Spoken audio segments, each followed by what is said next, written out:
We're going to learn now the Gemara for Tuesday of Acharei for Chok Israel. My bodek. The Gemara asks a question, what does it mean, bodek? It puts to test. That we mentioned in the Mishnah, we mentioned that Rabbi Shimon Gamliel said a person cannot force his wife to move from a lower or an inferior dwelling to a much beautiful dwelling. Let's say he lives only in a one-bedroom apartment. He cannot force her to move to a palace, to like a huge mansion. Why? Moving to even a better dwelling, a superior dwelling, puts the person or his body to test. It can affect negatively the health of a person, even moving from an inferior dwelling to a superior dwelling. So that's what the Mishnah said, and the Gemara opens in this section here with a question. How could it be that it puts the person to test when you're actually going to be moving to a nicer house that the husband cannot coerce her to move with him? It's here in terms of coercing or forcing, in terms of the obligation of paying the ketubah. When a person marries, he has obligations to his wife, and they're getting married based on certain types of conditions. In other words, they're going to expect to live in a certain city or that type of thing, or she expects a certain standard. So even if she's used now to a regular small apartment standard, you cannot force her to move to a higher, superior type of dwelling, because that would put her health to test. And the Gemara asks, how is that possible? What does it mean? And the Gemara now explains. The Amar Shemuel, that Shemuel says, Shinui Veset, a change of, let's say, diet or change of things that people are used to, Tchilat Choli Me'ayim. Person changes the way that he's usually eating. It's the beginning of intestinal trouble, of problems with his digestions. Katuv Besefer Ben Sira, it's written in the book of Ben Sira, quoting from Mishle, Kol Yemei Ani Ra'im. All the days of a poor person are bad. Gemara says, Ve'ikal Shabbatot ve'yamim tovim. Today is Shabbat, Yom Tov. Even a poor man eats much better than the rest of the week. He eats in a way that is more satisfying, better food. Kedi Shmuel, and Gemara answers like what Shmuel says, the Amar Shmuel, Shinui Veset, Tchilat Choli Me'ayin. So Shmuel says, when you change a diet, even if a poor man eats usually very little during the week, come Shabbat or Yom Tov, and he eats much more than usual, it creates, it's got digestive problems because of that. Ben Sira Omer Aflelot. Ben Sira says not just days, even the nights, because the pasuk says Kol Yemei, all the days. How is that even at night? Night is not involved in eating. Ubimrom, like the pasuk says, Mishval Gagim Gago. It says in general, days and nights. He's not feeling well, but the continuation of that pasuk, Mishval Gagim Gago, Ubimrom Harim Karmo.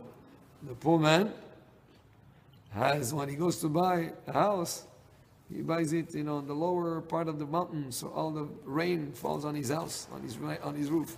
And when he goes to buy a vineyard, he cannot afford to buy an expensive vineyard. He buys the one on top of the mountain. And when a vineyard is on top of the mountain, all the good soil of the mountain is washed off by the rain that falls. The rain of the other roofs fall on his roof. And the good soil on top of his vineyard go to the other vineyards that are below on the mountain. Gemara says, what is this thing that the Mishnah said? That a person can force everyone, meaning all the members of his household, to move to Eretz Israel. If he wants to do Aliyah, he can ask all the members of the household. And what is all? What is referring to? The Gemara says, to add even slaves. And the one that states specifically that slaves can be also, we're talking about Hebrew slaves, can be also compelled to follow him to Eretz Israel. The one who says specifically slaves, what does the word all come to include? To teach that even if he's going to move from a superior dwelling, he has a beautiful villa, I mentioned, outside of Israel, and he wants to move to Eretz Israel, to a small apartment somewhere, in Yerushalayim or Eretz Israel in general, he can compel his wife to move with him even to a lower standard of dwelling if they're going to be moving to Israel. In other words, the implication, if she doesn't agree, he doesn't have to pay her ktubah because she refused to move along with him. She didn't want to live in a smaller apartment. But in general, he would be able to compel her, even from a nicer apartment to a smaller or inferior dwelling. And what does it mean? We cannot coerce everyone to leave Eretz Israel. What are we talking about? To include a slave that ran away from Chutz La'aretz, from outside of Eretz Israel to Eretz Israel. That we tell the master, the fact that this slave wants to live in Eretz Israel, what's the problem? Sell him in Eretz Israel, and you get to the worth of what you have, and that way we'd be encouraging Yishuv Eretz Israel, which is the settlement of Eretz Israel. הכל מעלים בירושלים להטויי מים, להטויי מנווה היפה לנווה הרע, ואין הכל מוציאים להטויי מים, להטויי אפילו מנווה הרע לנווה היפה. Now we go within Eretz Israel. You can compel your wife, members of your household, to move with you from any other city to Jerusalem. Even if in Jerusalem you're going to have a smaller apartment than another city in Eretz Israel. And you cannot compel someone to move from members of your household, like your wife, to move from Jerusalem to outside of Yerushalayim, even if you're going to move to a nicer house, a nicer dwelling. So our sages taught, he wants to move to Eretz Israel and she does not want to move to Eretz Israel, we compel her to move. And if she doesn't agree to move to Eretz Israel, you would divorce her and she doesn't get to collect her ketubah. So important it is the aspect of living in Eretz Israel. היא אומרת לעלות והוא אומר שלא לעלות. Let's say if she wants to move to Eretz Israel and he doesn't want to, כופים אותו לעלות, then we compel him, we force him to go ואם לאו, and if he doesn't want to go up to Eretz Israel, יוציא וייתן כתובה, then he will divorce her and he's obligated to pay כתובה. היא אומרת לצאת והוא אומר שלא לצאת. She says that she wants to leave out of Eretz Israel, and he says no, he's not interested in leaving, he wants to stay there. Then we compel her to stay in Eretz Israel, and if she doesn't agree, then he would divorce her, and he's not obligated to pay her ketubah.